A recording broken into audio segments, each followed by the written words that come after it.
Hello guys, welcome to my channel Swati Pharmagnan. Today's topic is mechanism of action of carbonic anhydrase inhibitors. For the classification of diuretics and introduction of diuretics, you can check it out for my previous video. Carbonic anhydrase inhibitors can be used in the treatment of various cardiovascular diseases. Here, how these drugs will act is the inhibition of reabsorption of bicarbonate ions depends upon carbonic anhydrase enzyme in proximal convoluted tubule. In the proximal convoluted tubule, this is tubular lumen and proximal convoluted tubule and interstitial space.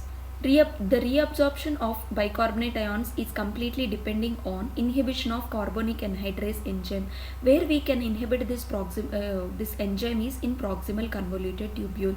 So here the bicarbonate ion will convert into carbon dioxide and water by in the presence of enzyme carbonic anhydrase.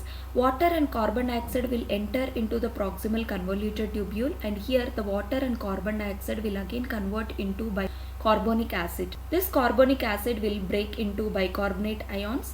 The bicarbonate ions will be excreted into the interstitial space in the form of bicarbonate ions by exchanging with chloride ions. The chloride ions will get influx, bicarbonate ions will get outflux. Whatever the extra H plus is there, that H plus will again combine with bicarbonate ions by entering into the tubular lumen in the presence of carbonic anhydrase enzyme. Again it will convert back into carbonic acid. So this process will repeat. Here the H plus ions enters into the tubular lumen by exchanging with sodium. Sodium will enter into the proximal convoluted tubule, H plus will enter into the tubular lumen. So here the carbonic anhydrase inhibitor drugs will inhibit the carbonic anhydrase enzyme so that bicarbonates will not convert into carbonic acid and carbonic acid will not convert back into bicarbonate ions, and efflux of the bicarbonate ions can be inhibited into the interstitial space. Sodium and H plus exchanger favors HCO3 minus reabsorption.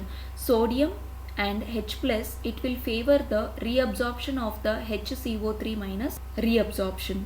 So that will be inhibited by inhibiting carbonic anhydrase enzyme. Sodium enters the cell and exchanges H plus ions. The sodium which is present here, it will enter into the cell and it will exchanges with the H plus ions. H plus ions will combine with HCO3 minus ions, that is bicarbonate ions, and it will form into carbonic acid which is rapidly dehydrated to carbon dioxide and water by carbonic anhydrase enzyme. Here the H plus which has entered inside the tubular lumen will combine with the HCO3 minus bicarbonate ions. In the presence of carbonic anhydrase enzyme, it will convert into water and carbon dioxide. That will again convert back into carbonic acid. That can be inhibited. This entire process can be inhibited by inhibiting this one single enzyme. When carbonic anhydrase is inhibited, there is loss of bicarbonate and sodium ions in the urine which causes diuresis. If this enzyme is inhibited, then the bicarbonate ions will get excreted. If the carbonic anhydrase enzyme is inhibited, then the bicarbonate ions reabsorption can be inhibited. Along with that, sodium ions reabsorption can also be inhibited. So inhibition of reabsorption of bicarbonate ions and sodium ions will lead to excretion of these two ions which are harmful or which will cause the edema to our body. Thank you all.